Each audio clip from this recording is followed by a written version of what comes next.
ओम शांति। आज 11 अगस्त 2025 की बाबा की साकार मुरली है। मुरली के महावाक्य हैं, मीठे बच्चे, तुम्हें पढ़ाई से अपनी कर्मातीत अवस्था बनानी है, साथ साथ पतित से पावन बनाने का रास्ता भी बताना है, रूहानी सर्विस करनी है।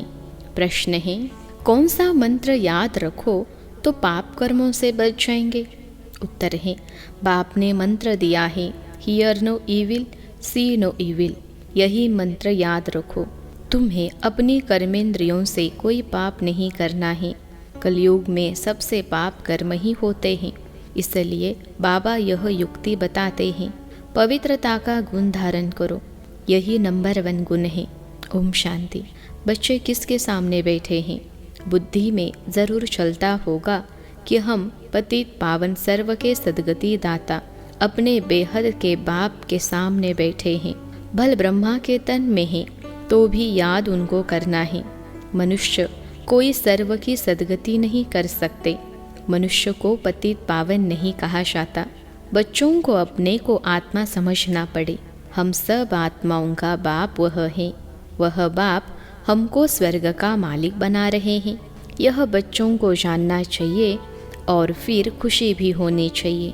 यह भी बच्चे जानते हैं, हम नरकवासी से स्वर्गवासी बन रहे हैं। बहुत सहज रास्ता मिल रहा है। सिर्फ याद करना है और अपने में दैवी गुण धारण करने हैं। अपनी जांच रखनी है। नारद का मिसाल भी है। यह सब दृष्टांत ज्ञान के सागर बाप ने ही दिए हैं। जो भी सन्यासी आदि दृष्टांत देते हैं वह सब बाप के दिए हुए हैं। भक्ति मार्ग में सिर्फ गाते रहते हैं। कछुए का, सर्प का, भ्रमरी का दृष्टांत देंगे, परंतु खुद कुछ भी नहीं कर सकते। बाप के दिए हुए दृष्टांत भक्ति मार्ग में फिर रिपीट करते हैं। भक्ति मार्ग है ही पास्ट का। इस समय जो प्रैक्टिकल होता है उसका फिर गायन होता है। भल देवताओं का जन्मदिन अथवा भगवान का जन्मदिन मनाते हैं, परंतु जानते कुछ भी नहीं है। अभी तुम समझते जाते हो। बाप से शिक्षा लेकर पतित से पावन भी बनते हो और पतितों को पावन बनने का रास्ता भी बताते हो। यह है तुम्हारी मुख्य रूहानी सर्विस। पहले पहले कोई को भी आत्मा का ज्ञान देना है। तुम आत्मा हो। आत्मा का भी किसको पता नहीं। आत्मा तो अविनाशी है।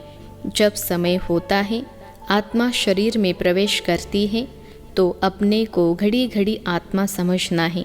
हम आत्माओं का बाप परमपिता परमात्मा है, परम टीचर भी है। यह भी हर दम बच्चों को याद रहना चाहिए। यह भूलना नहीं चाहिए। तुम जानते हो अब वापिस जाना है। विनाश सामने खड़ा है। सतयुग में दैवी परिवार बहुत छोटा होता है। कलयुग में तो कितने ढेर मनुष्य हैं। अनेक धर्म, अनेक मतें हैं। सतयुग में यह कुछ भी होता नहीं। बच्चों को सारा दिन बुद्धि में यह बातें लानी हैं। यह पढ़ाई है ना, उस पढ़ाई में तो कितने किताब आदि होते हैं। हर एक क्लास में नई नई किताब खरीद करने पड़ते हैं। यहाँ तो कोई भी किताब व शास्त्र आदि की बात नहीं। इसमें तो एक ही बात, एक ही पढ़ाई है। यहाँ जब ब्रिटिश गवर्नमेंट थी, राजाओं का राज्य था, तो स्टैम्प में भी राजा रानी के सिवाय और कोई का फोटो नहीं डालते थे। आजकल तो देखो, भक्त आदि जो भी होकर गए हैं उनकी भी स्टैम्प बनाते रहते हैं। इन लक्ष्मी नारायण का राज्य होगा तो चित्र भी एक ही महाराजा महारानी का होगा। ऐसे नहीं जो पास्ट देवताएं होकर गए हैं उनके चित्र मिट गए हैं। नहीं, पुराने देवताओं का चित्र बहुत दिल से लेते हैं, क्योंकि शिव बाबा के बाद नेक्स्ट ही देवताएं। यह सब बातें तुम बच्चे धारण कर रहे हो औरों को रास्ता बताने। यह है बिल्कुल नई पढ़ाई। तुमने ही यह सुनी थी और पद पाया था, और कोई नहीं जानते। तुमको राजयोग परमपिता परमात्मा सिखला रहे हैं। महाभारत लड़ाई भी मशहूर है। क्या होता है सो तो आगे चल देखेंगे। कोई क्या कहते, कोई क्या कहते। दिन प्रतिदिन मनुष्यों को टच होता जाता है। कहते भी हैं वर्ल्ड वार लग जाएगी। उससे पहले तुम बच्चों को अपनी पढ़ाई से कर्मातीत अवस्था प्राप्त करनी है। बाकी असुरों और देवताओं की कोई लड़ाई नहीं होती है। इस समय तुम ब्राह्मण संप्रदाय हो, जो फिर जाकर देवी संप्रदाय बनते हो, इसलिए इस जन्म में दैवी गुण धारण कर रहे हो। नंबर 1 दैवी गुण है पवित्रता का। तुम इस शरीर द्वारा कितने पाप करते आए हो। आत्मा को ही कहा जाता है पाप आत्मा। आत्मा इन कर्मेंद्रियों से कितने पाप करती रहती है।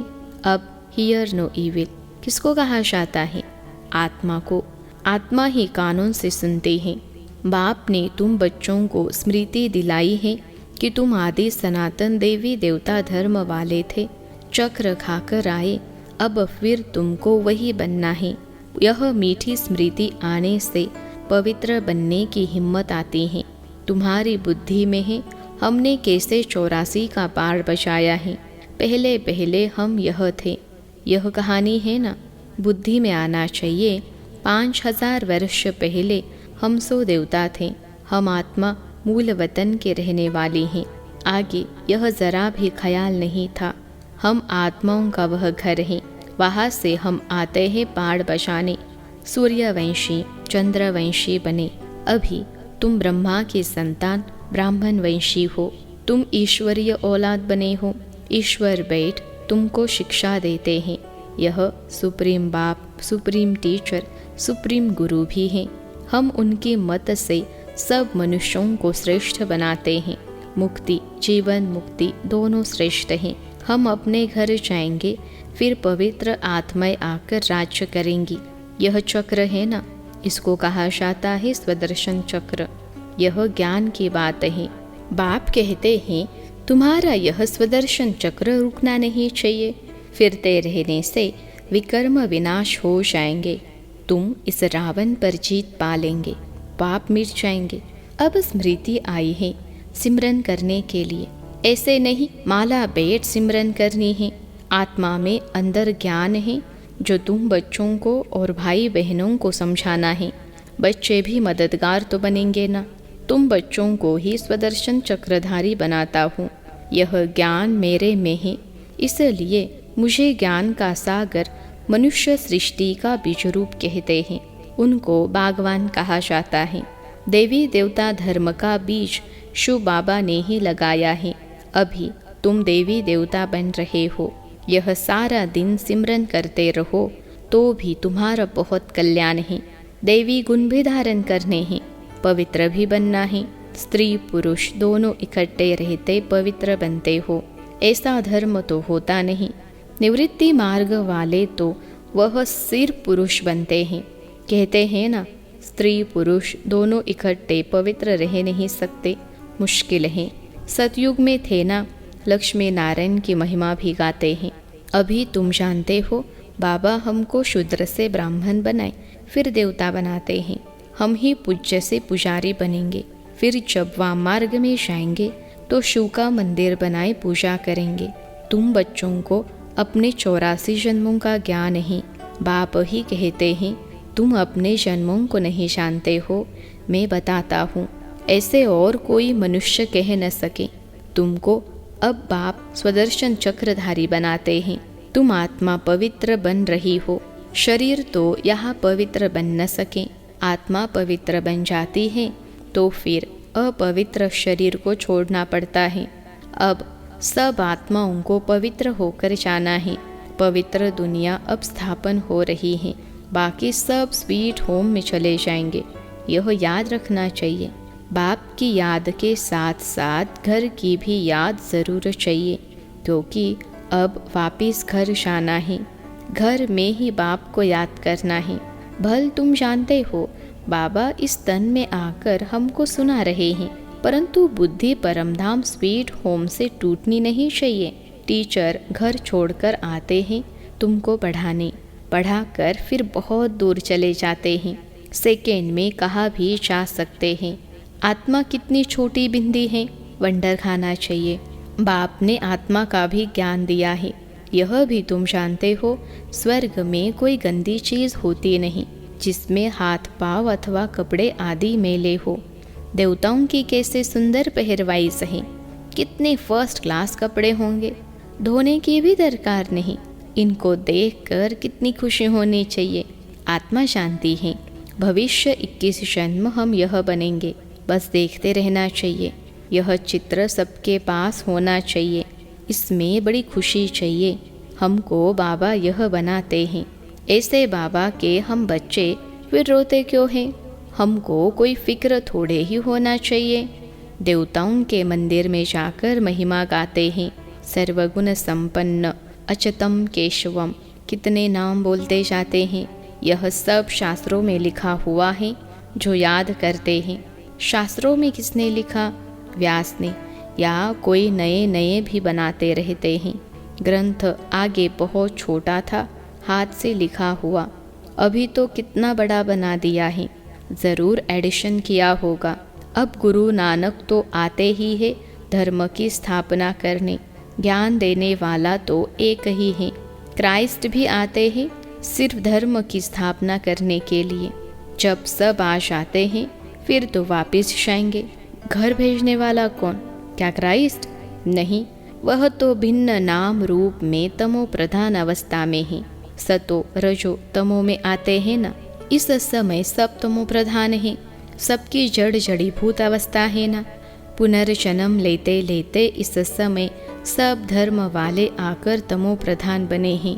अब सबको वापस जाना है ज़रूर, फिर से चक्र फिरना चाहिए। पहले नया धर्म चाहिए जो सतयुग में था। बाप ही आकर आदि सनातन देवी देवता धर्म की स्थापना करते हैं, फिर विनाश भी होना है। स्थापना, विनाश, फिर पालना।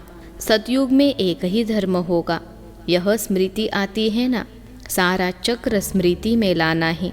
अभी हम 84 का चक्र पूरा कर वापिस घर जाएंगे। तुम बोलते चलते स्वदर्शन चक्रधारी हो, वह फिर कहते कृष्ण को स्वदर्शन चक्र था, उनसे सबको मारा। आकासुर बकासुर आदि के चित्र दिखाए हैं, परंतु ऐसी कोई बात है नहीं।